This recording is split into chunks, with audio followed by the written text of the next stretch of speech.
Hello, my name is Frank. I'm a sex therapist and psychotherapist. In this video, we're going to talk about, are you a good sexual receiver? Most of the time, people put or have a certain role when it comes to sex. Either you're giving or either you're receiving.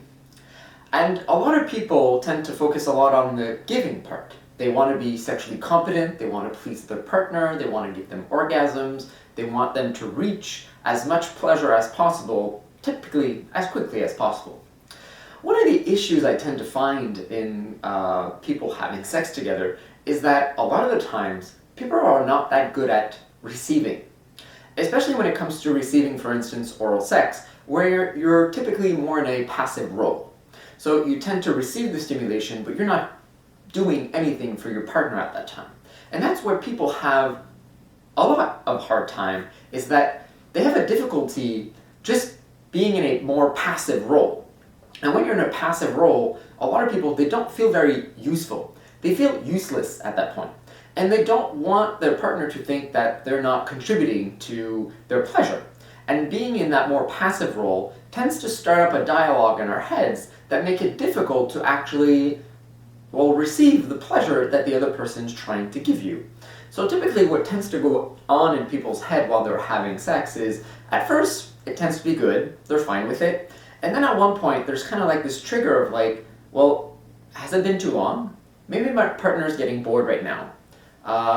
Maybe my vagina or my penis smells. Or maybe it's not that enjoyable. Or maybe they're having a lockjaw where your jaw tends to lock and it gets hard. Or maybe they're getting tired. And sometimes we can feel the tiredness of our partner. And this kind of guiltiness, this kind of difficulty at just letting yourself go and just enjoying what your other partner is doing to you makes it hard to actually just enjoy it. Because while they're putting all this effort into trying to please you, you're stuck in your head trying to not feel too useless. And that's where it actually tends to go downwards, where the more you're thinking about these things, the less you get aroused. The more your partner can kind of sense maybe that you're not that into it, then it kind of triggers their own insecurities about, well, am I doing a good job? Should I change my technique? And then they frantically try to change what they're doing to be able to please their partner. And then you start to feel that maybe your partner's a bit, getting anxious, and then you feel the pressure that you should get aroused. And the more you try to get aroused, the less it works, because stress typically goes the opposite way of enjoying pleasure, sexual pleasure. And then your partner feels that stress, and then it becomes this kind of mumbo jumbo of like two people trying to please each other, but they're unable because they can't feel the actual pleasure they're doing. And one of the things you can do about this is then, rather than focusing on, is my partner not enjoying this enough, is if you actually let yourself enjoy it, you'll get more pleasure, more aroused, your partner's going to feel that, they're going to enjoy you enjoying it, and then by you enjoying it, they can also enjoy it. And you have to see it in the sense that you're not playing a passive role as much as you would think, or a useless role, as some people might describe it. You're letting your partner enjoy your body.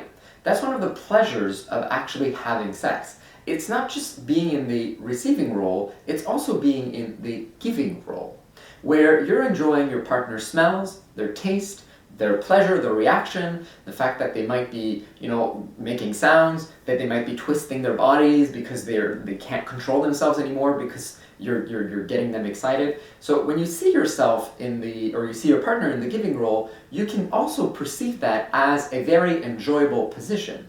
Where most people don't actually enjoy being in that position, even though they tend to prefer maybe being in it because they feel more useful and more competent, it's exactly for those same reasons.